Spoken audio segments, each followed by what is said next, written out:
Hi friends, అందరికీ నమస్తే. Welcome to my channel అండి. ఇక శివరాత్రి అయిపోయిందంటే ఇక ఎండాకాలం వచ్చేసినట్టే కదండి. ఇక ఎండలు దంచి కొడతాయి.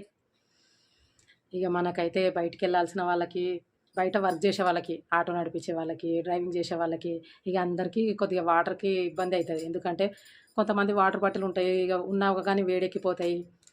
అట్లని కొంతమంది ఏం చేస్తారంటే వాళ్ళకు తోచిన హెల్ప్ అయితే చేస్తారు. అట్లాంటిదే ఒక ముచ్చట. అదేంటంటే వాటర్ హెల్పింగ్. అది కూడా ఒక ఆటో డ్రైవర్. ఆయన పేరు వచ్చేసి హబీబ్. ఆయన ఉండేది హైదరాబాద్ పాత బస్తీ. కానీ ఆయన తొందరగా స్టార్ట్ చేసేసిండు. ఆయన ఎందుకంటే ఎండలు స్టార్ట్ అవ్వకముందుకే ఈ పని నేను చేయాలి అని ఆయన మంచితనం అయితే చూపిస్తున్నాడు. అది ఎలాగంటే ఆయన ఆటో నడిపిస్తాడండి. ఆటో నడిపిస్తున్నాడు. మనం ఇప్పుడు ఎక్కుతుంటే ఇటు పక్కకు ఉంటుంది కదండి సీటు పైన టాప్, దానికి ఏం చేసిండంటే ట్యాపులు కనెక్షన్ ఇచ్చేసిండు. ఒక బటన్ పెట్టిండు. ఆ బటన్ ప్రెస్ చేయగానే ఒక టేబుల్ అయితే వచ్చేస్తుంది. మంచిగా వాటర్ బాటిల్స్ ట్యాప్ మంచిగా సెట్ చేసి పెట్టిండు. కొంతమంది ఏమనుకుంటారు, నా ఆటో ఎక్కిన వాళ్ళకే ఈ వాటరు అట్లా కొద్దిగా అనుకుంటారు. ఈ అన్న అట్లాంటివి ఏం లేవంటండి. ఎవరైనా తాగొచ్చు. ఒకవేళ బండి ఆపి ఎక్కడన్నా ఉంటాడు కదా గిరాకీ కోసం, అప్పుడైనా అది ప్రెస్ చేసి పెడతాడంట. మంచిగా టేబుల్ వచ్చేసి వాటర్ బాటిల్స్ వచ్చేసి ఎవరైనా తాగొచ్చు. ఆటోలో ఎక్కిన వాళ్ళైనా సరే, మామూలుగా రోడ్డు మీద నిల్చున్న వాళ్ళే ఎవరైనా తాగొచ్చు అనేసి అన్న అయితే చెప్తున్నాడు. మంచిగా ఒక 2-3 వాటర్ బాటిల్స్ సెట్ చేసిండండి. వాటర్ తీసుకొని తాగడము కానీ ఇకమత్ బాగా చేసిండు కదా.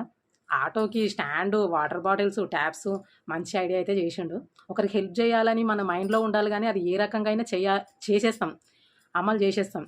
అట్లా హెల్పింగ్ నేచర్ అనేది ఒక్కొక్కరిది ఒక్కొక్క రకంగా ఉంటుంది. కానీ ఈయనదైతే చాలా బాగుంది. ఏంటంటే సమ్మర్కి వాటర్ ప్రాబ్లం కాబట్టి ఎవరికైనా నేను వాటర్ హెల్ప్ చేస్తా అన్నది ఈ అన్న ఉపాయం అయితే నాకు బాగా నచ్చింది. ఈ ఎండలో జర్నీ చేస్తుంటే వాటర్కి ఎక్కువ ప్రాబ్లం కదండి. అలాంటి వాటర్ ప్రాబ్లం నా ద్వారా కొద్దిగా హెల్ప్ అవుతుంది వేరే వాళ్ళకని ఈ ఇకమత్ అయితే బాగా చేసాడు. నాకైతే చాలా బాగా నచ్చింది. వాటర్ దానం చేయడం వల్ల అన్నకు కూడా బాగా పుణ్యం వస్తుంది. అన్న నువ్వు చాలా మంచి పని చేస్తున్నావు అన్న. వాటర్ హెల్పింగ్ ఈ సమ్మర్లో మెయిన్ మనకు కావాల్సింది వాటర్. తిండి లేకపోయినా ఉండగలుగుతారు, కానీ ఎండకి వాటర్ లేకుండా అయితే ఉండలేరు. అందుకే నువ్వైతే మంచి పని చేసినావు. ఎవరికైనా హెల్ప్ చేయాలి, వాటర్ అయితే ఇస్తా నేను అని నువ్వు మంచి పని చేసినావు అన్న. నీకైతే ఒక యాడ్సప్ అన్న. గ్రేట్ అన్నా నువ్వు. Thank you. ఈ వీడియో మీకు అందరికీ నచ్చితే లైక్ చేయండి. నా వీడియోస్ నచ్చితే సబ్స్క్రైబ్ చేసుకోండి. Thank you friends.